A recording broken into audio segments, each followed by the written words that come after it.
Welcome to online classroom. இன்றைக்கி கிளாஸில் programming இன் சியில் ஆப்ரேட்டர்ஸ் அப்படிங்கிற டாப்பிக்கை பற்றி டீட்டெயிலாக பார்க்கலாம். ஆப்ரேட்டர்ஸ் அப்படிங்கிறது பார்த்திங்கன்னா it is as simple.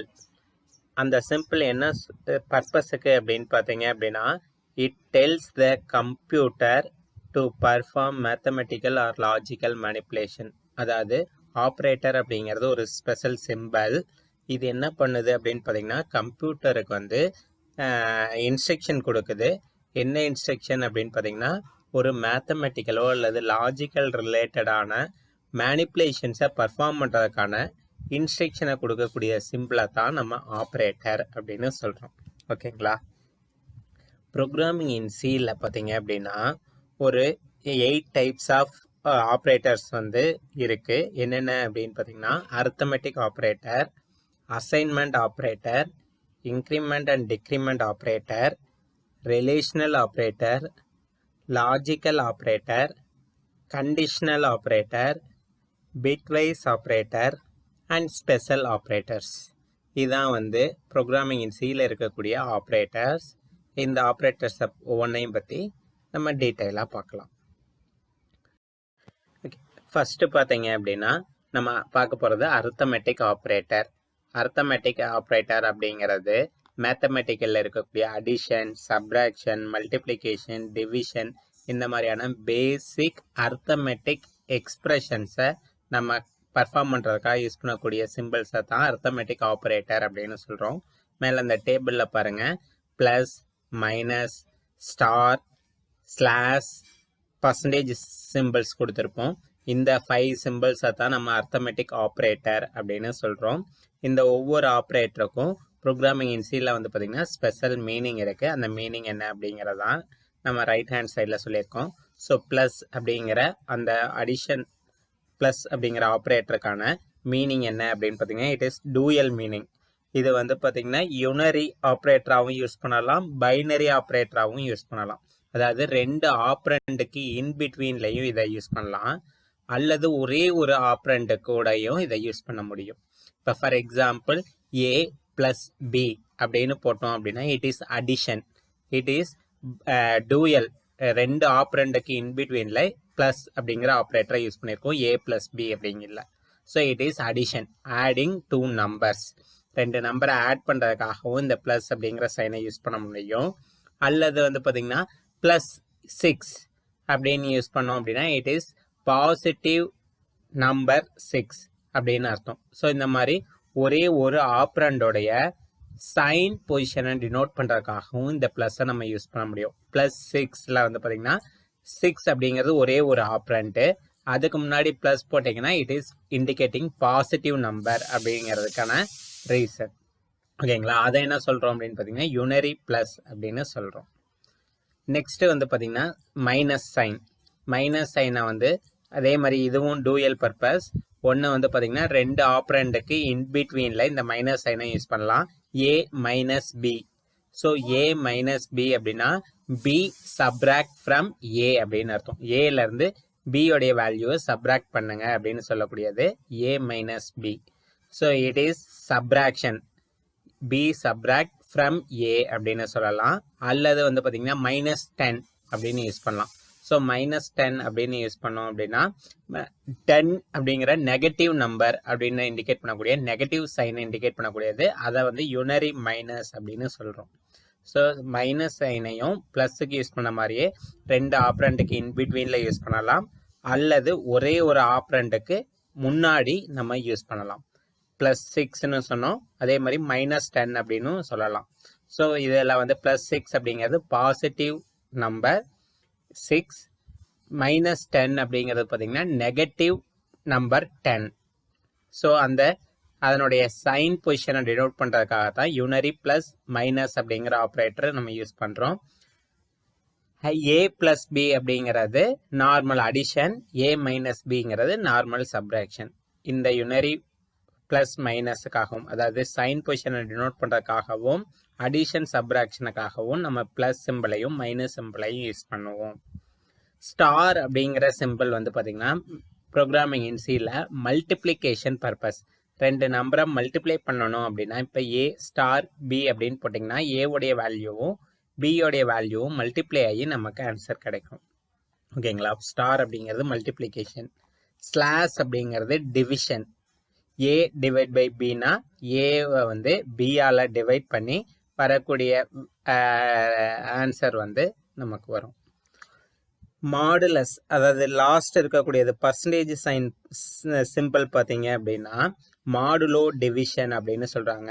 Modulo division அப்படிங்கிறது என்ன அப்படின்னு பார்த்தீங்கன்னா இப்போ 5 மாடுலோ டிவிஷன் 2 அப்படின்னு போட்டிங்கன்னா 5% 2 அப்படின்னு போட்டிங்கன்னா 5-ஐ 2ஆல் டிவைட் பண்ணல என்ன ரிமைண்டர் வேல்யூ வருதோ அது நமக்கு ஆன்சராக வரும். இப்போ 5 டிவைட் பை 2ன்னு போட்டிங்கன்னா ரிமைண்டர் வேல்யூ 1 வரும். 5-ஐ 2ஆல் டிவைட் பண்ணிங்கன்னா 2 × 2 4, ரிமைண்டர் வேல்யூ 1. ஸோ அந்த 1 அப்படிங்கிற ரிமைண்டர். ஸோ மாடுலோ டிவிஷன் அப்படிங்கிறது to return the remainder value. Remainder வேல்யூவை கால்குலேட் பண்ணுறதுக்காக யூஸ் பண்ணுறோம். இந்த மாடுலோ டிவிஷன் ஆப்ரேட்டரை நம்ம ஒன்லி இன்டீஜர் நம்பர்ஸில் மட்டும்தான் யூஸ் பண்ண முடியும், ரியல் நம்பர்ஸில் யூஸ் பண்ண முடியாது. ஓகேங்களா? ஃப்ளோட்டிங் பாயிண்ட் வேல்யூஸில் இந்த மாடுலோ டிவிஷன் ஆப்ரேட்டர்ஸை யூஸ் பண்ண முடியாது. ஒன்லி ஹோல் வேல்யூஸுக்கு மட்டும்தான் இந்த மாடுலோ டிவிஷன் ஆப்ரேட்டரை யூஸ் பண்ண முடியும். நெக்ஸ்ட் பார்த்தீங்கன்னா இந்த அர்த்தமெட்டிக் ஆப்ரேட்டரை நம்ம யூஸ் பண்ணக்கூடிய இடங்கள் அப்படின்னு பார்த்தீங்கன்னா ரெண்டு ஹோல் நம்பர்ஸ், அதாவது ஒன்லி ஹோல் நம்பர்ஸை மட்டும் யூஸ் பண்ணக்கூடிய இடங்கள்லையும் இந்த அர்த்தமெட்டிக் ஆப்ரேட்டரை யூஸ் பண்ணலாம். ஃபார் எக்ஸாம்பிள் கீழே கொடுத்துருக்கோம் பாருங்க, a மைனஸ் பி அப்படிங்கிறதுக்கு அல்லது a டிவைட் பை பிக்கு என்ன பண்ணியிருக்கோம் அப்படின்னு பார்த்தீங்கன்னா 5 டிவைட் பை 2ன்னு போட்டிருக்கோம். ஆக்சுவலாக 5 டிவைட் பை 2ல் வந்து பார்த்தீங்கன்னா 5 அப்படிங்கிறது ஒரு ஹோல் நம்பர், 2 அப்படிங்கிறது ஒரு ஹோல் நம்பராக எடுத்துட்டோம்னா நமக்கு வரக்கூடிய ஆன்சரும் ஹோல் நம்பர் இன்டீஜர் வேல்யூ தான் வரும். இப்போ 5 டிவைட் பை 2னா ஆக்சுவலாக என்ன வேல்யூ வரணும் அப்படின்னு பார்த்தீங்கன்னா ஆக்சுவல் வேல்யூ 2.5 வரணும். ஆனால் நமக்கு அங்கே ஆன்சர் என்ன வந்திருக்குன்னு பார்த்தீங்கன்னா 2 தான் நம்ம சொல்லியிருக்கோம். 5 டிவைட் பை 2 ஈக்குவல் டு 2 அப்படின்னு சொல்லியிருக்கோம். ஏன் 2 சொல்லியிருக்கோம் அப்படின்னு பார்த்தீங்க அப்படின்னா நார்மலாக 5ங்கிறது ஒரு இன்டீஜர் நம்பர், 2ங்கிறது ஒரு இன்டீஜர் நம்பர். ஸோ இன்டீஜர் ரெண்டு ஆப்ரண்ட்டுமே இன்டீஜராக இருந்தது அப்படின்னா நம்மளுடைய ஆப்ரேட்டர் ரிட்டர்ன் பண்ணக்கூடிய ரிட்டர்ன் வேல்யூவும் கண்டிப்பாக இன்டீஜராக தான் இருக்கும். ஸோ இன்டீஜர் அப்படின்னு பார்த்தீங்கன்னா நார்மலாக 5 டிவைட் பை 2னா 2.5, அதில் இருக்கக்கூடிய அந்த 0.5 அப்படிங்கிறது ட்ரங்கேட் ஆயிரும். ட்ரங்கேட் மீன்ஸ் எலிமினேட் ஆயிரும். ஸோ ஹோல் வேல்யூ என்னவோ அதை மட்டும்தான் எடுத்துக்கும். அப்போ வந்து 2.5ல் அந்த 0.5 எலிமினேட் ஆகிட்டு நம்மளுடைய அந்த ஹோல் நம்பர் 2 மட்டும்தான் நமக்கு அவுட்புட்டாக வரும். இதே வந்து பார்த்திங்கன்னா நம்ம இந்த 5ஐயும் 2 ரெண்டையுமே வந்து ஃப்ளோட்டிங் பாயிண்ட் வேல்யூவாக, அதாவது புள்ளி வச்ச வேல்யூவாக நம்ம யூஸ் பண்ணோம் அப்படின்னா செகண்ட் எக்ஸாம்பிளில் பாருங்கள் 5.0 டிவைட் பை 2.0 ரெண்டுமே ஃப்ளோட்டிங் பாயிண்ட் வேல்யூவாக யூஸ் பண்ணோம்னா கண்டிப்பாக நமக்கு வரக்கூடிய ரிசல்ட்டும் வந்து ஃப்ளோட்டிங் பாயிண்ட் வேல்யூவாக தான் இருக்கும். ஸோ இதில் பாருங்கள் ஆன்சர் அக்யூரேட் ஆன்சர் கிடச்சிருக்கு 2.5000000. ஓகேங்களா? ஸோ நம்மளுடைய ஆப்ரேட்டர் ரிட்டர்ன் பண்ணக்கூடிய வேல்யூ இன்டீஜரா ரியலா அப்படிங்கிறத எப்படி டிபெண்ட் பண்ணலாம் அப்படின்னு பார்த்தீங்கன்னா நம்ம யூஸ் பண்ணக்கூடிய ஆப்ரண்டோடைய ஃபார்மேட் என்ன. ஆப்ரண்ட் ரெண்டு ஆப்ரண்ட்டுமே இன்டீஜராக இருந்ததுன்னா கண்டிப்பாக ரிட்டர்ன் பண்ணக்கூடிய வேல்யூ இன்டீஜராக தான் இருக்கும். ஓகேங்களா? ரெண்டு ஆப்ரண்ட்டுமே ஃப்ளோட்டிங் பாயிண்ட் வேல்யூவாக இருந்ததுன்னா கண்டிப்பாக ரிட்டர்ன் பண்ணக்கூடிய ரிட்டர்ன் வேல்யூவும் ஃப்ளோட்டிங் பாயிண்டாக தான் இருக்கும். இல்லை தேர்டு டைப், நான் வந்து யூஸ் பண்ணக்கூடிய ரெண்டு ஆப்ரண்டில் ஒரு ஆப்ரண்ட் இன்டீஜர் இன்னொரு ஆப்ரண்ட் ஃப்ளோட்டிங் பாயிண்ட் வேல்யூனா அவுட்புட் என்ன வரும்னு பார்த்தீங்கன்னா அட்லீஸ்ட் நாம் யூஸ் பண்ணக்கூடிய 2 ஆப்ரண்ட்டில் அட்லீஸ்ட் ஒரு ஆப்ரண்ட் ஃப்ளோட்டிங் பாயிண்ட் வேல்யூவாக இருந்தால் போதும், நமக்கு அவுட்புட் ஃப்ளோட்டிங் பாயிண்டில் வரும். அதை தான் தேர்டு டைப்பில் மிக்சடு மோட் அப்படின்னு பார்க்குறோம்.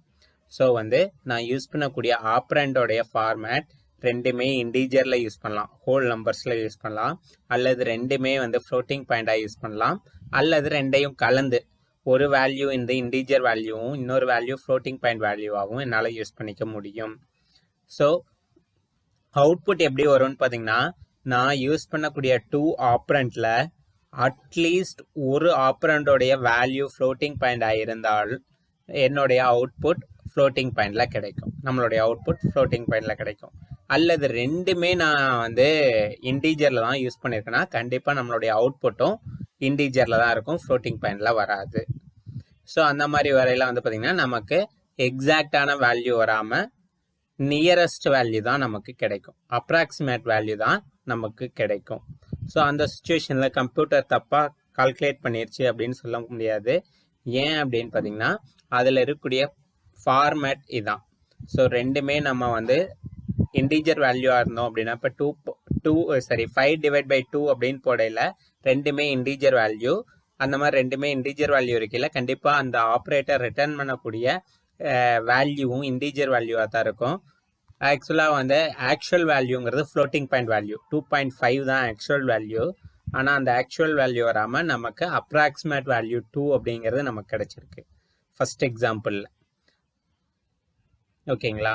ஸோ அதனால தான் நம்ம எந்த இடத்துல டேட்டாவை ஹேண்டில் பண்ண போகிறோம், அதனுடைய ஃபார்மேட் என்ன வேணும் அப்படிங்கிறது நம்ம முன்னாடியே பிளான் பண்ணணுக்கான ரீசன் இதுதான். நம்ம தப்பாக வந்து ஒரு இடத்துல ஃப்ளோட் வேரியபிளாக டிக்ளேர் பண்ணுறதுக்கு பதிலாக இன்ட் வேரியபிளாக டிக்ளேர் பண்ணோம்னா நமக்கு வரக்கூடிய அவுட்புட் எக்ஸாக்ட் அவுட்புட் கிடைக்காம பார்சியல் அவுட்புட்டாக வர்றதுக்கான வாய்ப்புகள் இருக்குது. அதனால் நம்ம பிளான் பண்ணி நம்ம என்ன பர்பஸ்க்கு யூஸ் பண்ண போகிறோம், அதுக்கு என்ன மாதிரி அவுட்புட் வரும் அப்படிங்கிறதெல்லாம் யோசித்து நம்ம ஒரு வேரியபிளோடைய டேட்டா டைப் டிஃபைன் பண்ணணும். ஓகேங்களா? நெக்ஸ்ட் ஆப்ரேட்டர் பார்த்தீங்கன்னா அசைன்மெண்ட் ஆப்ரேட்டர். இந்த அசைன்மெண்ட் ஆப்ரேட்டர் அப்படிங்கிறது ஒன்றும் இல்லை, ஈக்குவல் சைன், ஈக்குவல் டு அப்படின்னு யூஸ் பண்ணுவோம்ல, அந்த ஈக்குவல் சைனை தான் வந்து நம்ம அசைன்மெண்ட் ஆப்ரேட்டர் அப்படின்னு சொல்கிறோம். இந்த ஈக்குவல் சைனை யூஸ் பண்ணி நம்ம ஒரு வேரியபிளுக்கு வேல்யூவோ இல்லை வந்து ஒரு எக்ஸ்பிரஷனுடைய ரிசல்ட்டையோ நம்ம அசைன் பண்ணுறதுனால இதுக்கு பேர் அசைன்மெண்ட் ஆப்ரேட்டர். ஓகேங்களா? சி வந்து பார்த்தீங்க அப்படின்னா இந்த அசைன்மெண்ட் ஆப்ரேட்டரை நம்ம குயிக்காக யூஸ் பண்ணுறதுக்காக ஷார்ட் ஹேண்ட் அசைன்மெண்ட் ஆப்ரேட்டர் அப்படின்னு ஒன்று இன்ட்ரடியூஸ் பண்ணியிருக்காங்க. அந்த ஷார்ட் ஹேண்ட் அசைன்மெண்ட் ஆப்ரேட்டர் எப்படி இருக்கும் அப்படிங்கிறது தான் கீழே நம்ம ஒரு டேபிளில் பார்க்க போகிறோம். ஓகேங்களா? ஒரு நார்மல் ஸ்டேட்மெண்ட் வந்து பார்த்திங்கன்னா இப்போ ஏ ஈக்குவல் டு ஏ ப்ளஸ் 1 அப்படின்னு இருக்குது அப்படின்னா இதை எப்படி இதை விட ஷார்ட்டாக நம்ம எழுதலாம் அப்படின்னு பார்த்திங்கன்னா ஏ ப்ளஸ் ஈக்குவல் டு 1 அப்படின்னு எழுதலாம். ரெண்டும் same, A equal to A plus 1ம் ஏ ப்ளஸ் ஈக்குவல் டு 1 ரெண்டுமே வந்து பார்த்திங்கன்னா சேம். ஃபஸ்ட் இருக்கக்கூடியது நார்மல் ஸ்டேட்மெண்ட்டு, செகண்ட் இருக்கக்கூடியது இந்த ஷார்ட் ஹேண்ட் அசைன்மெண்ட் ஆப்ரேட்டர் அப்படிங்கிறத யூஸ் பண்ணி க்ரியேட் பண்ணியிருக்கக்கூடிய மெத்தட். அதே மாதிரி செகண்ட் பாருங்கள், A equal to A minus 1 அதை வந்து 1 அப்படின்னு நம்ம எழுதலாம். A equal to A divide by N plus 1 எப்படி எழுதலாம்னு பார்த்தீங்கன்னா A divide equal to N plus 1 அப்படி எழுதலாம். A equal to A into N minus 1 A into equal to A star equal to N minus 1 அப்படின்னு எழுதலாம். Next வந்து பார்த்தீங்கன்னா A equal to A modulo division B அதை எப்படி எழுதலாம்னு பார்த்தீங்கன்னா A modulo division equal to B அப்படின்னு எழுதலாம். ஓகேங்களா? இது எல்லாமே ஷார்ட் ஹேண்ட் ஆப்ரேட்டர். இந்த அசைன்மெண்ட் ஆப்ரேட்டர், ஷார்ட் ஹேண்ட் ஆப்ரேட்டர்னு இந்த டேபிளில் கொடுத்துருக்கோம் பாருங்கள். ரெண்டும் சேம் பர்பஸ்ஸு, சேம் அவுட்புட்டு தான் கொடுக்கும். நம்ம ஃபஸ்ட்டு மெத்தடில் எழுதுனாலும் எழுதலாம் அல்லது செகண்ட் மெத்தடில் எழுதுனாலும் எழுதலாம். ஓகேங்களா? ரெண்டு மெத்தடுமே பாசிபிள். ரெண்டு மெத்தடில் எதில் எழுதினாலும் ஒரே மாதிரியான அவுட்புட் தான் வரும். ஃபஸ்ட்டு மெத்தடை விட செகண்ட் மெத்தட் வந்து பார்த்திங்கன்னா நமக்கு நம்பர் ஆஃப் லெட்டர்ஸ் அப்படிங்கிறது கம்மியாக இருக்கும். அதனால் இதை ஷார்ட் ஹேண்ட் ஆப்ரேட்டர்னு சொல்கிறோம். அதை விட நம்ம ஷார்ட்டாக எழுதுறதுனால இதை ஷார்ட் ஹேண்ட் ஆப்ரேட்டர் அப்படின்னு சொல்கிறோம். ஓகேங்களா? நெக்ஸ்ட் வந்து பார்த்திங்கன்னா third operator increment and decrement operator. இந்த இன்க்ரிமெண்ட் அண்ட் டிக்ரிமெண்ட் ஆப்ரேட்டருங்கிறது பார்த்திங்கன்னா ரெண்டு ப்ளஸ் சைன், ரெண்டு ப்ளஸ் சிம்பிள் ஒன்றா போட்டோம் அப்படின்னா அதுக்கு பேர் இன்க்ரிமெண்ட் ஆப்ரேட்டர் அப்படின்னு சொல்கிறோம். டிக்ரிமெண்ட் ஆப்ரேட்டர் மைனஸ், அதே மாதிரி ரெண்டு மைனஸ் சைனை ஒன்றா போட்டோம்னா அதுக்கு பேர் டிக்ரிமெண்ட் ஆப்ரேட்டர். இதை வந்து ஒரே ஒரு யூனரி ஆப்ரண்ட்டுக்கு தான் நம்ம யூஸ் பண்ணுவோம். இப்போ for example A plus plus அல்லது எக்ஸ் மைனஸ் மைனஸ் அந்த மாதிரி ஒரே ஒரு ஆப்ரண்ட் கூட மட்டும்தான் இந்த இன்க்ரிமெண்ட் டிக்ரிமெண்ட் ஆப்ரேட்டரை யூஸ் பண்ணுவோம். நார்மல் ப்ளஸ் அப்படிங்கிற அடிஷன் ஆப்ரேட்டரை வந்து பார்த்தீங்கன்னா ரெண்டு இடத்துல யூஸ் பண்ணுவோம்னு பார்த்தோம். ரெண்டு நம்பருக்கு இன்பிட்வீனில், ரெண்டு ஆப்ரண்ட்டுக்கு இன்பிட்வீனில் யூஸ் பண்ணலாம், அல்லது ஒரு ஆப்ரண்ட்டுக்கு பிஃபோரில் யூஸ் பண்ணலாம் அப்படின்னு பார்த்தோம். இந்த இன்க்ரிமெண்ட் டிக்ரிமெண்ட் அப்படிங்கிற ப்ளஸ் ப்ளஸ் அல்லது மைனஸ் மைனஸ் அப்படிங்கிற ஆப்ரேட்டரை நம்ம ஒரே ஒரு ஆப்ரண்ட் கூட மட்டும்தான் யூஸ் பண்ணுவோம். அந்த ஆப்ரண்ட்டுக்கு பிஃபோர்லேயும் யூஸ் பண்ணலாம், அல்லது ப்ரிஃபிக்ஸாகவும் யூஸ் பண்ணலாம், சஃபிக்ஸாகவும் யூஸ் பண்ணலாம். கீழே கொடுத்துருக்கோம் பாருங்கள், plus plus M or M plus plus.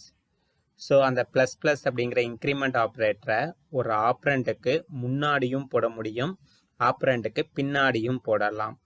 ரெண்டுக்கு என்ன டிஃப்ரென்ஸ் அப்படிங்கிறத கீழே நம்ம பார்க்கலாம். ஸோ இது என்ன அப்படின்னு பார்த்தீங்க அப்படின்னா, இந்த இன்க்ரிமெண்ட் ஆப்ரேட்டர் அப்படிங்கிறது adding one to the operand, already ஆப்ரண்ட்டுக்கூட என்ன வேல்யூ இருக்கோ அது கூட ப்ளஸ் ஒன், ஆடிங் ஒன் அப்படிங்கிற வேல்யூவை ஆட் பண்ணக்கூடியதான் இந்த ப்ளஸ் ப்ளஸ் அப்படிங்கிற increment operator. Decrement operator minus minus என்ன பண்ணுன்னு பார்த்தீங்கன்னா, இட்ஸ் டிக்ரீஸ்டு பை, அதாவது சப்ராக்ட் ஃப்ரம் அந்த ஆப்ரண்ட்லேருந்து ஒன்னை வந்து சப்ராக்ட் பண்ணும். ஒன் அப்படிங்கிற வேல்யூவை ஆல்ரெடி இருக்கக்கூடிய அந்த ஆப்ரண்டோடைய வேல்யூலேருந்து சப்ராக்ட் பண்ணும். ஓகேங்களா, subtract one from the operand. So இதை plus plus M or M plus ப்ளஸ்ன்னு எழுதலாம், அல்லது மைனஸ் மைனஸ் எம் அல்லது எம் மைனஸ் மைனஸ் அப்படின்னு எழுதலாம். ஓகேங்களா, இப்போ நான் அந்த ப்ளஸ் ப்ளஸ்ஸை முன்னாடி போடுறதுக்கும் பின்னாடி போடுறதுக்கும் என்ன டிஃப்ரென்ஸ் அப்படிங்கிறது தான் அந்த கீழே இருக்கக்கூடிய ரெண்டு எக்ஸாம்பிளில் பார்க்க போகிறோம். எக்ஸாம்பிள் 1 அப்படிங்கிறது வந்து பார்த்திங்கன்னா ப்ரீ இன்க்ரிமெண்ட் ஆப்ரேட்டர் அப்படின்னு சொல்லுவோம். அதாவது ஒரு ஆப்ரண்ட்டுக்கு முன்னாடி ப்ளஸ் ப்ளஸ் வந்தது அப்படின்னா அதை ப்ரீ இன்க்ரிமெண்ட் ஆப்ரேட்டர் அப்படின்னு சொல்லுவோம். அதுக்கான அந்த ப்ரீ இன்க்ரிமெண்ட் ஆப்ரேட்டர் எப்படி ஒர்க் ஆகும், போஸ்ட் இன்க்ரிமெண்ட் ஆப்ரேட்டர் எப்படி ஒர்க் ஆகும் அப்படின்னு பார்த்தீங்கன்னா, அந்த எக்ஸாம்பிள் பாருங்கள். ரெண்டு எக்ஸாம்பிளுமே m ஈக்குவல் டு 5. ஸோ ரெண்டுக்குமே எம்முடைய வேல்யூ 5 அப்படின்னு அசைன் பண்ணியிருக்கோம். அதுக்கப்புறம் என்ன பண்ணியிருக்கோம்னா, ஒய்க்கு அந்த எம்மோடைய வேல்யூ அசைன் பண்ணுறோம். ஃபஸ்ட் எக்ஸாம்பிளில் பார்த்தீங்கன்னா ப்ளஸ் ப்ளஸ் எம் அப்படின்னு போட்டிருக்கோம். ஸோ இங்கே ப்ரீ இன்க்ரிமெண்ட் ஆப்ரேட்டரை யூஸ் பண்ணியிருக்கோம். ஸோ அப்போ என்ன பண்ணணும்னு பார்த்தீங்கன்னா, இந்த அசைன்மெண்ட் நடக்கிறதுக்கு முன்னாடி ஒய் ஈக்குவல் டு எம் அப்படின்னு அந்த எம்மோடைய வேல்யூ அசைன் பண்ணுறதுக்கு முன்னாடி இன்க்ரிமெண்ட் பண்ணிடும். ஃபஸ்ட்டு எனக்கு ப்ரீ இன்க்ரிமெண்ட்னா ஃபஸ்ட்டு இன்க்ரிமெண்ட், அதுக்கப்புறம் தான் மற்ற வேலையெல்லாம். அப்போ வந்து ஃபஸ்ட்டு எம்மோடைய வேல்யூ 5 இருக்கு, 5 கூட 1 ஆட் பண்ணோன்னா 6. ஸோ அந்த 6 இன்க்ரிமெண்ட் முடிஞ்சதுக்கப்புறம் தான் அந்த 6 அப்படிங்கிற வேல்யூ போய் ஒய்யில் அசைன் ஆகும். ஆனால் செகண்ட் எக்ஸாம்பிளில் பார்த்தீங்க அப்படின்னா போஸ்ட் இன்க்ரிமெண்ட் அப்படின்னா என்னென்னு பார்த்தீங்கன்னா, ஃபஸ்ட்டு மற்ற வேலையெல்லாம் முடிச்சுட்டு கடைசியாக தான் இன்க்ரிமெண்ட்டை பர்ஃபார்ம் பண்ணும். ஸோ அப்போ என்ன பண்ணணும்னா, ஃபர்ஸ்ட்டு எம்முடைய வேல்யூ 5, அந்த 5 எடுத்து ஒய்க்கு அசைன் பண்ணிடும். அசைன் பண்ணி முடித்ததுக்கப்புறம் தான் எம்முடைய வேல்யூ 6ன்னு இன்க்ரிமெண்ட் ஆகும். ஓகேங்களா, அதனால தான் கீழே பாருங்கள், ஃபஸ்ட் எக்ஸாம்பிளில் ஒய் ஈக்குவல் டு 6 அப்படின்னு கொடுத்துருக்கோம். ஏன்னா ஃபஸ்ட்டு இன்க்ரிமெண்ட் முடித்ததுக்கப்புறம் தான் அந்த இன்க்ரிமெண்ட் ஆன வேல்யூ ஒய்யில் போய் ஸ்டோர் ஆகும். ஆனால் செகண்ட் எக்ஸாம்பிளில் ஃபஸ்ட்டு ஒய்யில் ஸ்டோர் ஆகிட்டு அதுக்கப்புறம் தான் எம்முடைய வேல்யூ இன்க்ரிமெண்டட் பை 1. ஸோ அதனால தான் செகண்ட் எக்ஸாம்பிளில் ஒய்யோடைய வேல்யூ 5 அப்படின்னு நமக்கு வந்திருக்கு. இது புரிஞ்சுதுங்களா? ஓகே, ஃபோர்த் ஆப்ரேட்டர் பார்த்தீங்க அப்படின்னா ரிலேஷ்னல் ஆப்ரேட்டர். இந்த ரிலேஷ்னல் ஆப்ரேட்டர் அப்படிங்கிறது நமக்கு தெரிஞ்சிருக்கும். கண்டிஷன் செக் பண்ணுறதுக்காக, அதாவது ரெண்டு குவான்டிட்டிஸை வந்து கம்பேர் பண்ணுறதுக்காக நம்ம யூஸ் பண்ணக்கூடிய ஆப்ரேட்டர் தான் இந்த ரிலேஷ்னல் ஆப்ரேட்டர் அப்படிங்கிறது. ஸோ இந்த ரிலேஷ்னல் ஆப்ரேட்டர் வந்து பார்த்திங்கன்னா ரிட்டர்ன் பண்ணக்கூடிய வேல்யூ 0 ஆர் 1 அப்படிங்கிறத ரிட்டர்ன் பண்ணும். 1 அப்படின்னா ட்ரூ, 0 அப்படின்னா ஃபால்ஸ். ஓகேங்களா, ஸோ இதில் இருக்கக்கூடிய ஆப்ரேட்டர் எல்லாமே நமக்கு தெரிஞ்ச ஆப்ரேட்டர் தான். Less than or equal to, greater than or equal to, is equal to, not equal to. இதெல்லாம் இந்த ரிலேஷ்னல் ஆப்ரேட்டரில் இருக்கக்கூடிய சிம்பிள்ஸ். இது நம்ம நார்மலாக மேத்தமெட்டிக்ஸில் எல்லா இடத்துலையுமே நம்ம யூஸ் பண்ணியிருப்போம். எக்ஸாம்பிள் இங்கே கொடுத்துருக்கோம் பாருங்கள். 4.5 இஸ் லெஸ் தென் 10 கண்டிஷன். இந்த கண்டிஷன் ட்ரூவாக இருந்தது அப்படின்னா இட்ஸ் ரிட்டன் 1 அப்படின்ட்டு ரிட்டன் ஆகும். Otherwise it's written 0. ஓகேங்களா. Logical operator. லாஜிக்கல் ஆப்ரேட்டர் அப்படிங்கிறது என்னன்னு பார்த்தீங்கன்னா, இப்போ 2 டிஃப்ரெண்ட் கண்டிஷன்ஸ் இருக்குது. அந்த 2 டிஃப்ரெண்ட் கண்டிஷன்ஸையும் நான் ஒன்றா ஜாயின் பண்ணி செக் பண்ணணும் அப்படின்னா அந்த இடத்துல அந்த 2 கண்டிஷன்ஸை ஜாயின் பண்ணுறதுக்காக கன்ஜெக்ட் பண்ணுறதுக்காக யூஸ் பண்ணக்கூடிய ஆப்ரேட்டர்ஸ் தான் இந்த லாஜிக்கல் ஆப்ரேட்டர் அப்படிங்கிறது. இந்த லாஜிக்கல் ஆப்ரேட்டரில் 3 டைப் ஆஃப் லாஜிக்கல் ஆப்ரேட்டர் இருக்குது. என்னென்ன அப்படின்னு பார்த்தீங்கன்னா, லாஜிக்கல் அண்ட் அப்படிங்கிறதுன்னு பார்த்தீங்கன்னா 2 அந்த ஆம்பர்சன்ட் சிம்பிள் வந்து 2 சிம்பிள் ஒன்றா ஜாயின் பண்ணி போட்டிருந்தோம்னா அதுக்கு பேர் லாஜிக்கல் அண்டு. அல்லது செகண்ட் வந்து பார்த்தீங்கன்னா லாஜிக்கல் ஆர் அப்படின்னு சொல்கிறோம். லாஜிக்கல் ஆர் அப்படிங்கிறதுன்னு பார்த்தீங்கன்னா 2 கோடு மாதிரி இருக்கும், அதை லாஜிக்கல் ஆர் அப்படின்னு சொல்கிறோம். தேர்ட் ஒன் பார்த்தீங்கன்னா அப்பாஸ்டர் சிம்பிள் இருக்கும், அதை வந்து லாஜிக்கல் நாட் அப்படின்னு சொல்கிறோம். ஸோ இந்த லாஜிக்கல் அண்ட் லாஜிக்கல் ஆரும் வந்து பார்த்தீங்கன்னா மோர் தென் 1 கண்டிஷன்ஸை கம்பைன் பண்ணுறதுக்காக யூஸ் பண்ணுறோம். அந்த லாஜிக்கல் நாட் அப்படிங்கிறது இன்வெர்ஸ் பர்பஸ்க்காக யூஸ் பண்ணுறோம். உங்களுக்கு இன்வெர்ஸ் அப்படின்னா என்னன்னு தெரியும், அப்படியே தலைகீழாக மாற்றுறது. சரினா தப்பு, ட்ரூனா ஃபால்ஸு, ஃபால்ஸ்னா ட்ரூ அப்படின்னு ஆப்போசிட்டாக கன்வெர்ட் பண்ணுறதுக்காக யூஸ் பண்ணக்கூடியது தான் வந்து அந்த லாஜிக்கல் நாட் அப்படிங்கிறது, இன்வெர்ஷன். ஸோ எப்படி இந்த லாஜிக்கல் ஆப்ரேட்டர் ஒர்க் ஆகும் அப்படிங்கிறதுக்கு கீழே ஒரு டேபிள் கொடுத்துருக்கேன் பாருங்கள். இந்த OP1 OP2 அப்படிங்கிறது பார்த்தீங்கன்னா இட்ஸ் ஆப்ரேஷன் 1 ஆப்ரேஷன் 2. ஆப்ரேஷன் 1 அப்படிங்கிறது ஒரு கண்டிஷன் வச்சுக்கோங்க, ஆப்ரேஷன் 2 அப்படிங்கிறது ஒரு கண்டிஷன். இப்போ இந்த 2 கண்டிஷனையும் கம்பைன் பண்ணி நான் ஒரு டெசிஷன் எடுக்கணும் அப்படின்னா எனக்கு 2 கண்டிஷனுமே ட்ரூவாக இருந்தால் நான் என்னுடைய டெசிஷன் ட்ரூன்னு வரணும். இல்லை அது 2 கண்டிஷனுமே ஒன்றா இருந்ததுன்னா என்னுடைய டெசிஷன் 1ன்னு வரணும். அப்படின்னா அதுக்காக நம்ம லாஜிக்கல் அண்டு யூஸ் பண்ணிக்கலாம். ஓகேங்களா. இல்லை எனக்கு 2 கண்டிஷனில் எய்தர் 1 இஸ் ட்ரூ, 2 கண்டிஷனில் ஏதாவது 1 சரியாக இருந்தால் போதும் எனக்கு என்னுடைய டெசிஷன் சரி அப்படின்னு வரணும் அப்படின்னு நினச்சிங்கன்னா அப்போ இந்த லாஜிக்கல் ஆர் அப்படிங்கிறத யூஸ் பண்ணிக்கலாம். கீழே கொடுத்துருக்கோம் பாருங்கள். ஃபஸ்ட்டு கண்டிஷனை வந்து OP1 அப்படின்னு கொடுத்துருக்கோம், செகண்ட் கண்டிஷன் OP2. ஸோ நான் 0 அப்படின்னா இட்ஸ் 1 அப்படின்னு வச்சுக்கோங்க. ஸோ ரெண்டுமே வந்து 1 இருந்தது அப்படின்னா அண்டுக்கு ரெண்டுமே ட்ரூவாக இருக்கையில் இது ட்ரூ ஆகும். ஸோ வந்து பார்த்தீங்கன்னா ரெண்டுமே 1, ரெண்டுமே சரி அப்படிங்கல என்னுடைய அண்டு கண்டிஷன் சரி. ஓகேங்களா. அதே மாதிரி ஆரும் சரி, ஆரில் ஏதாவது 1 சரியாக இருந்தாலே போதும், நமக்கு ரெண்டுமே சரியாக இருக்குது, அப்போ நோ ப்ராப்ளம், என்னுடைய டெசிஷன் இஸ் சரி அப்படின்னு நான் சொல்லிக்கலாம். செகண்ட் கண்டிஷனில் செகண்ட் ஸ்டேட்மெண்ட் பாருங்கள். First condition is okay, second condition தப்பு, 0 அப்படின்னா it's a wrong, falls. So first சரி செகண்டு தப்பு அப்படின்னா அண்டில் ரெண்டுமே சரியாக இருந்தால் மட்டும்தான் எனக்கு சரின்னு வரணும். ஸோ அப்போ ஒன்று இங்கே செகண்ட் கண்டிஷன் தப்பாக என்னதுனால அண்டில் வந்து பார்த்தீங்கன்னா 0 வந்துடுச்சு. பட் ஆரில் வந்து ஏதாவது 1 சரியாக இருந்தால் போதும், அதனால் ஆரில் வந்து எனக்கு 1 அப்படின்னு வந்திருக்கு. அதே மாதிரி தான் தேர்டு லைனும். ஃபோர்த்து லைன் பார்த்தீங்கன்னா ரெண்டுமே தப்பு அப்படிங்கிறதுனால என்னுடைய அண்டும் 0 ஆரும் 0. இதை வந்து நம்ம என்ன சொல்லுவோம் அப்படின்னு பார்த்தீங்கன்னா it is logical truth table அப்படின்னு சொல்லுவோம். ஓகேங்களா. இது எப்படி ஒர்க் ஆகுது அப்படிங்கிறத நம்ம நெக்ஸ்ட் கிளாஸ் வந்து எக்ஸாம்பிளோட போட்டு பார்க்கல உங்களுக்கு டீட்டெயிலாக புரியும். பேசிக் திங்ஸ் இந்த டேபிள் தான், ஒரு லாஜிக்கல் அண்ட் ஆர் எப்படி ஒர்க் ஆகும் அப்படிங்கிறதுக்கான பேசிக்கலான ட்ரூத் டேபிள் தான் இது. Okay. Conditional operator.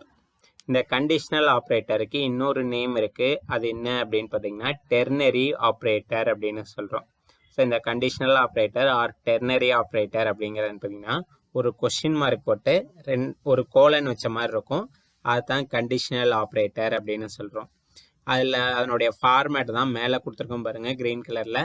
Expression 1 question mark, expression 2 colon, expression 3. So இங்கே எக்ஸ்பிரஷன் அப்படிங்கிறது கால்குலேஷன்ஸாக இருக்கலாம், அல்லது கம்பேரிஷன்ஸாக இருக்கலாம், அல்லது அசைன்மெண்ட்டாக இருக்கலாம். ஸோ எதை வேணாலும் நம்ம இந்த எக்ஸ்பிரஷன் அப்படிங்கிறதுல கொடுத்துக்க முடியும். ஓகேங்களா. இது எப்படி ஒர்க் ஆகும்னு பார்த்தீங்கன்னா ஃபஸ்ட்டு எக்ஸ்பிரஷன் 1 அப்படிங்கிறது எவாலுவேட் ஆகும். ஃபஸ்ட்டு எக்ஸ்பிரஷன் 1 எக்ஸிக்யூட் ஆகும். எக்ஸ்பிரஷன் 1உடைய கண்டிஷன் அல்லது எக்ஸ்பிரஷன் 1உடைய வேல்யூ, கால்குலேட்டட் வேல்யூ என்ன வருதுன்னு பார்க்கும். எக்ஸ்பிரஷன் 1உடைய வேல்யூ இஸ் ட்ரூ அல்லது 1 அப்படின்னு வந்ததுன்னா எக்ஸ்பிரஷன் 2 மட்டும் எக்ஸிக்யூட் ஆகும், எக்ஸ்பிரஷன் 3 எக்ஸிக்யூட் ஆகாது. இல்லை எக்ஸ்பிரஷன் 1உடைய வேல்யூ 0 அல்லது ஃபால்ஸ் அப்படின்னு வந்ததுன்னா எக்ஸ்பிரஷன் 2 எக்ஸிக்யூட் ஆகாது, எக்ஸ்பிரஷன் 3 மட்டும் எக்ஸிக்யூட் ஆகும். ஓகேங்களா? எக்ஸ்பிரஷன் 1 சரியாக இருந்ததுன்னா எக்ஸ்பிரஷன் 2 மட்டும் எக்ஸிக்யூட் ஆகும். எக்ஸ்பிரஷன் 1 தப்பாக இருந்தது அப்படின்னா எக்ஸ்பிரஷன் 3 மட்டும் எக்ஸிக்யூட் ஆகும். ஸோ எக்ஸ்பிரஷன் 2ஓ 3ஓ ஏதாவது ஒன்று மட்டும்தான் எக்ஸிக்யூட் ஆகும். எக்ஸிக்யூட் ஆகி அதனுடைய ரிசல்ட் தான் இந்த என்டையர் ஆப்ரேட்டருடைய கண்டிஷனல் ஆப்ரேட்டருடைய ரிசல்ட்டாக வரும். ஓகேங்களா? இப்போ கீழே ஒரு எக்ஸாம்பிள் போட்டிருக்கோம் பாருங்கள், அதை பாருங்கள். A = 10, B = 15. ஸோ இப்போ எக்ஸுக்கு அசைன் பண்ண போகிறோம். X = அந்த A > B அப்படிங்கிறது தான் எக்ஸ்பிரஷன் 1. ஸோ இப்போ இந்த A > B செக் பண்ணும். A உடைய வேல்யூ 10, B உடைய வேல்யூ 15. So 10 > 15 condition false. ஃபால்ஸாக இருந்ததுன்னா என்ன ஆகும்னு பார்த்தீங்கன்னா எக்ஸ்பிரஷன் 3 எக்ஸிக்யூட் ஆகும். எக்ஸ்பிரஷன் 3 என்னன்னு பார்த்தீங்கன்னா B உடைய வேல்யூ என்னவோ அதை எடுத்துகிட்டு போய் எக்ஸுக்கு அசைன் பண்ணிடும். B உடைய வேல்யூ என்னன்னு பார்த்தீங்கன்னா 15. அந்த 15 அப்படிங்கிறது எக்ஸுக்கு ஸ்டோர் ஆயிரும். ஓகேங்களா? புரிஞ்சுதா? இதுதான் ஒரு கண்டிஷனல் ஆப்ரேட்டர் அல்லது டெர்னரி ஆப்ரேட்டர் அப்படிங்கிறது. இதே ஃபர்ஸ்ட்டுக்கு அந்த கண்டிஷன் ட்ரூவாக இருந்திருந்ததுன்னா A உடைய வேல்யூ போய் எக்ஸுக்கு ஸ்டோர் ஆயிருக்கும். ஓகேங்களா? Bitwise operator. இந்த பிட்வைஸ் ஆப்ரேட்டர் அப்படிங்கிறது அதனுடைய நேம்லேயே இருக்கு பாருங்க, பிட் வைஸ் ஆப்ரேட்டர். அதாவது நம்ம யூஸ் பண்ணக்கூடிய டேட்டாவை பிட்ஸாக கன்வெர்ட் பண்ணிட்டு அந்த பிட் லெவலில் மேனிப்புலேட் பண்ணக்கூடிய ஆப்ரேட்டர் தான் இந்த பிட் வைஸ் ஆப்ரேட்டர். ஆல்ரெடி பிட்டை எப்படி கன்வெர்ட் பண்ணுறது அப்படிங்கிறது எல்லாமே நம்ம யூனிட் 1ல் பார்த்தோம். நம்பர் சிஸ்டமில் நார்மல் இப்போ ஒரு டெசிமல் நம்பர் இருக்குதுன்னா இப்போ பார்த்தீங்க அப்படின்னா 3 அப்படின்னு ஒரு நம்பர் இருக்குன்னு வைங்க. 3க்கு ஈக்குவலண்டான பைனரி வேல்யூ என்ன அப்படின்னு பார்த்தீங்கன்னா 1 அப்படிங்கிறது 3க்கு ஈக்குவலண்டான பைனரி வேல்யூ. ஸோ இப்போ என்ன இந்த பிட்வைஸ் ஆப்ரேட்டர் என்ன பண்ணணும்னு பார்த்தீங்கன்னா 3 அப்படிங்கிற நம்பருக்கு நீங்கள் பிட்வைஸ் ஆப்ரேட்டர் யூஸ் பண்ணிங்கன்னா ஃபஸ்ட்டு இந்த 3 அப்படிங்கிற வேல்யூவை பைனரி நம்பராக கன்வெர்ட் பண்ணிவிட்டு அந்த பைனரி நம்பர் 1 அப்படிங்கிறது ஒரு பிட் வேல்யூ, அனதர் 1ங்கிறது ஒரு பிட் வேல்யூ. ஸோ இந்த பிட் லெவலில் மேனிப்புலேட் பண்ணக்கூடிய ஆப்ரேட்டர் தான் இந்த பிட்வைஸ் ஆப்ரேட்டர் அப்படிங்கிறது. ஓகேங்களா? இந்த பிட்வைஸ் ஆப்ரேட்டரில் என்னென்ன ஆப்ரேட்டர் இருக்குது அப்படின்னு பார்த்தீங்கன்னா ஃபர்ஸ்ட் இருக்கக்கூடிய அந்த ஆம்பர்சன்ட் சிம்பிள் பிட்வைஸ் அண்ட் அப்படின்னு சொல்கிறாங்க. அதுக்கடுத்து பார்த்தீங்கன்னா ஒரே ஒரு கோடு மாதிரி இருக்கும், அதை பிட்வைஸ் ஆர் அப்படின்னு சொல்கிறாங்க. அதுக்கப்புறம் கேப் மாதிரி சிம்பிள் இருக்கும், இதை பிட்வைஸ் எக்ஸ்க்ளூசிவ் ஆர் அப்படின்னு சொல்கிறாங்க. அதுக்கப்புறம் பார்த்தீங்கன்னா 2 லெஸ் தென் சிம்பிள் இருக்கும், அதை பிட்வைஸ் ஷிஃப்ட் லெஃப்ட் அப்படின்னு சொல்கிறாங்க. அதே மாதிரி 2 கிரேட்டர் சிம்பிள் இருக்கும், அதை ஷிஃப்ட் ரைட் அப்படின்னு சொல்கிறோம். அதுக்கப்புறம் ஒரு டில்ட் சிம்பிள் இருக்கும், அதை ஒன்ஸ் காம்ப்ளிமெண்ட் அப்படின்னு சொல்கிறோம். ஓகேங்களா? இந்த பிட்வைஸ் அண்டு ஆறு, பிட்வைஸ் எக்ஸ்க்ளூசிவ் ஆர், இது மூணும் பார்த்தீங்கன்னா பிட் லெவலில் 2 வேல்யூ எடுத்துகிட்டு கம்பேர் பண்ணுறதுக்கு யூஸ் ஆகுது. இந்த ஷிஃப்ட் லெஃப்ட்டு, ஷிஃப்ட் ரைட், இது ரெண்டும் பார்த்தீங்க அப்படின்னா பிட்டோடைய பொசிஷனை சேஞ்ச் பண்ணுறதுக்காக யூஸ் ஆகுது. ஓகேங்களா? இந்த ஒன்ஸ் காம்ப்ளிமெண்ட் அப்படிங்கிறது என்னென்னு பார்த்தீங்கன்னா ஒரு நம்பருடைய பைனரி வேல்யூடைய இன்வெர்ஸ், அதனுடைய காம்ப்ளிமெண்ட் அல்லது இன்வெர்ஸ் எடுக்கிறதுக்காக யூஸ் ஆகுது. இன்வெர்ஸ் மீன்ஸ் பார்த்தீங்கன்னா ஒரு பிட், இப்போ ஃபார் எக்ஸாம்பிள் 3க்கான ஒன்ஸ் காம்ப்ளிமெண்ட் என்ன அப்படின்னு பார்த்தீங்கன்னா 0. ஏன்னா 3உடைய வேல்யூ பார்த்தீங்கன்னா 1 அப்படின்னு வரும். இதை நீங்கள் 4 பிட் அப்படின்னு எடுத்துட்டீங்க அப்படின்னா 0011ன்னு வரும். இதை அப்படியே நீங்கள் ஒன்ஸ் காம்ப்ளிமெண்ட் எடுத்தீங்கன்னா 0ங்கிற பிட் எல்லாமே 1ங்கிற வேல்யூக்கு வந்துடும், 1ன்னு இருக்கக்கூடிய வேல்யூ எல்லாம் 0க்கு ஆயிரும். அப்போ என்ன வரும்னு பார்த்தீங்கன்னா 1100ன்னு வரும். 1100 அப்படிங்கிறது 12க்கு ஈக்குவலண்ட். ஸோ அப்போ 3 உடைய ஒன்ஸ் காம்ப்ளிமெண்ட் என்ன அப்படின்னு பார்த்தீங்க அப்படின்னா 12. புரிஞ்சுங்களா? 3 உடைய ஒன்ஸ் காம்ப்ளிமெண்ட் என்னன்னு பார்த்தீங்கன்னா 3 உடைய பைனரி கோடு 0011. அதுக்கு ஒன்ஸ் காம்ப்ளிமெண்ட் எடுத்திங்கன்னா இந்த 1ங்கிற இடமெல்லாம் அப்படியே 0 ஆயிரும், 0ன்ற இருக்கக்கூடிய இடம்லாம் 1 ஆயிரும். அப்போ என்ன வரும்னு பார்த்தீங்கன்னா 1100ன்னு வரும். ஓகேங்களா? 1100 அப்படிங்கிறது வந்து பார்த்தீங்கன்னா அதுக்கு ஈக்குவலண்டான டெசிமல் வேல்யூ 12. ஸோ 3 அப்படிங்கிற வேல்யூக்கான ஒன்ஸ் காம்ப்ளிமெண்ட் பார்த்தீங்கன்னா 12 அப்படின்னு வரும். ஸோ இதுதான் பிட்வைஸ் ஆப்ரேட்டர் அப்படிங்கிறது. இது வந்து ஃபுல்லாகவே பிட் லெவலில் நடக்கும். ஆக்சுவல் வேல்யூ பார்த்தீங்கன்னா நமக்கு தெரியாது. அதனுடைய பைனரி வேல்யூவை கன்வெர்ட் பண்ணி அந்த பைனரி வேல்யூவோடைய லெவலில் தான் இதனுடைய மேனிப்புலேஷன்ஸ் எல்லாமே நடக்கும். லாஸ்ட் ஆப்ரேட்டர் என்ன அப்படின்னு பார்த்தீங்கன்னா ஸ்பெஷல் ஆப்ரேட்டர். இந்த ஸ்பெஷல் ஆப்ரேட்டர்னு பார்த்தீங்கன்னா ப்ரோக்ராமிங் இன் சியில் ஒரு 4 டைப்ஸ் ஆஃப் ஸ்பெஷல் ஆப்ரேட்டர்ஸ் இருக்குது. என்னென்ன அப்படின்னு பார்த்தீங்கன்னா first one is comma. Comma அப்படிங்கிறது எதுக்கு யூஸ் ஆகுதுன்னு பார்த்தீங்கன்னா ரிலேட்டட் எக்ஸ்பிரஷன்ஸ் டுகெதர், லிங்க் த ரிலேட்டட் எக்ஸ்பிரஷன்ஸ் டுகெதர். அதாவது ரிலேட்டட் ஐட்டம்ஸ் எல்லாத்தையும் ஒன்றோட ஒன்று லிங்க் பண்ணுறதுக்காக இந்த கமா அப்படிங்கிற ஆப்ரேட்டர் யூஸ் ஆகுது. ஓகேங்களா? நம்ம ஆல்ரெடி வேரியபிள் கிரியேட் பண்ணையில பார்த்துருப்போம். More than one variable in same data type அப்படின்னா யூஸிங் கமா, ஒரு வேரியபிள் நேமுக்கும் இன்னொரு வேரியபிள் நேமுக்கும் கமாவை கொடுத்துக்கலாம் அப்படின்னு சொல்லி பார்த்துருப்போம். ஸோ அந்த மாதிரி சேமாக அல்லது ரிலேட்டட் ஐட்டமை ஒன்றுக்கு ஒன்று லிங்க் பண்ணுறதுக்காக யூஸ் பண்ணக்கூடிய ஆப்ரேட்டர் தான் comma. Second operator size of. இந்த சைஸ் ஆஃப் அப்படிங்கிற ஆப்ரேட்டர் ஒரு வேரியபிள் அல்லது ஒரு அரே அல்லது ஒரு ஸ்ட்ரக்சரோடைய சைஸ் என்ன அப்படின்னு நமக்கு தெரிஞ்சுக்கிறதுக்காக யூஸ் பண்ணக்கூடிய ஆப்ரேட்டர் தான் இந்த சைஸ் ஆஃப் அப்படிங்கிற ஆப்ரேட்டர். தேர்டு வந்து பார்த்திங்கன்னா ஒரே ஒரு ஆம்பர்சண்ட் அல்லது ஸ்டார், இது ரெண்டையும் வந்து பார்த்திங்கன்னா பாயிண்டிங் ஆப்ரேட்டர், பாயிண்டர் ஆப்ரேட்டர் அப்படின்னு சொல்கிறோம். ஏன் அப்படின்னு பார்த்தீங்கன்னா ஆல்ரெடி ஒரு வேரியபிளுக்கு முன்னாடி ஆம்பர்சண்ட் சிம்பிளை கொடுத்தோம் அப்படின்னா இட்ஸ் டினோட்டிங் அந்த வேரியபிள் எங்கே ஸ்டோர் ஆகிருக்கு, எந்த மெமரியை டினோட் பண்ணுது அப்படிங்கிற அந்த மெமரி லொக்கேஷன் வரும்னு சொல்லி பார்த்தோம். ஸோ அந்த மாதிரி மெமரியை பாயிண்ட் அவுட் பண்ணுறதுக்காக ஆம்பர்சண்ட் சிம்பிள் யூஸ் பண்ணுறோம். ஸ்டார் அப்படிங்கிறத பாயிண்டர் அப்படின்னு சொல்லுவாங்க. இதுவும் மெமரியை லொக்கேட் பண்ணக்கு தான் வருது. இது எப்படி அப்படிங்கிறத நம்ம யூனிட் 4 and 5ல டீட்டெயிலாக பார்க்கலாம். ஓகேங்களா? இது ரெண்டையும் பாயிண்டிங் ஆப்ரேட்டர் அப்படின்னு சொல்லுவோம். அதுக்கடுத்து பார்த்தீங்கன்னா டாட் அல்லது ஆரோ மார்க், இது ரெண்டையும் வந்து பார்த்தீங்க அப்படின்னா செலெக்ஷன் ஆப்ரேட்டர் அப்படின்னு சொல்ல போகிறோம். ஓகேங்களா? இதில் நம்ம இந்த கமா சைஸ் ஆஃப் பற்றி டீட்டெயிலாக பார்க்கலாம். கமாங்கிறது ஆல்ரெடி நம்ம பார்த்துட்டோம். ஒரு வேரியபிள் டிக்ளரேஷன்லேயோ அல்லது சிம்லரான ஐட்டம்ஸை ஒன்றோட ஒன்று லிங்க் பண்ணுறதுக்கு கமா அப்படிங்கிற செப்பரேட்டரை யூஸ் பண்ணலான்னு பார்த்தோம். கீழே கொடுத்துருக்கோம் பாருங்கள். ஃபாரில் n = 1, கமா m = 10. ஸோ இங்கே ரெண்டுமே வேரியபிள். அந்த வேரியபிளோடைய இன்ஸ்லைசேஷன் அப்படிங்கிறத நம்ம டினோட் பண்ணுறதுக்காக அந்த கமா கொடுத்துருக்கோம். ஸோ ரெண்டுமே வந்து இன்ஸ்லைசேஷன், ரெண்டுமே வேரியபிள் இன்ஸ்லைசேஷன் அப்படிங்கிறது. ஸோ ரெண்டும் ரிலேட்டட், ஏன்னா ரெண்டுமே வேரியபிள், ரெண்டுமே அந்த இடத்துல இன்ஸ்லைசேஷன் நடக்குது.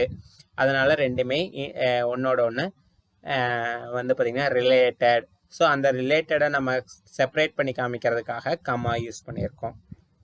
கீழே வந்து பார்த்திங்க அப்படின்னா சைஸ் ஆஃப்ங்கிறது ஒரு வேரியபிளோடைய ஒரு டேட்டா டைப்போடைய சைஸ் என்னன்னு எனக்கு தெரிஞ்சுக்கணும் அப்படின்னா இந்த சைஸ் ஆஃப் அப்படிங்கிற ஆப்ரேட்டரை யூஸ் பண்ணி நான் தெரிஞ்சுக்கலாம். இப்போ லாங் எண்டோடைய சைஸ் என்ன அப்படிங்கிறது அந்த கே அப்படிங்கிற வேரியபிளில் போய் ஸ்டோர் ஆகும். ஓகேங்களா? ஸோ இதுதான் வந்து பேசிக்காக ப்ரோக்ராமிங் இன் சியில் இருக்கக்கூடிய ஆப்ரேட்டர்ஸ். இந்த ஆப்ரேட்டர்ஸ் எப்படி ஒர்க் ஆகுது அப்படிங்கிறது தெரிஞ்சால் தான் நம்மளால் ஒரு சியோடைய ப்ரோக்ராமிங் சக்ஸஸ்ஃபுல்லாக க்ரியேட் பண்ண முடியும். ஸோ அதனால் ஆப்ரேட்டர்னா என்ன அப்படிங்கிறது நம்ம பார்த்தாச்சு. இந்த ஆப்ரேட்டரை யூஸ் பண்ணி எப்படி ஒரு ப்ரோக்ராம் க்ரியேட் பண்ணுறது அப்படிங்கிறத நம்ம அடுத்தடுத்து வரக்கூடிய கிளாஸில் டீட்டெயிலாக பார்க்கலாம். உங்களுக்கு இந்த ஆப்ரேட்டர்ஸ் அப்படிங்கிறதுல ஏதாவது டவுட் இருந்தது அப்படின்னா கமெண்ட் பண்ணுங்கள். தேங்க்யூ.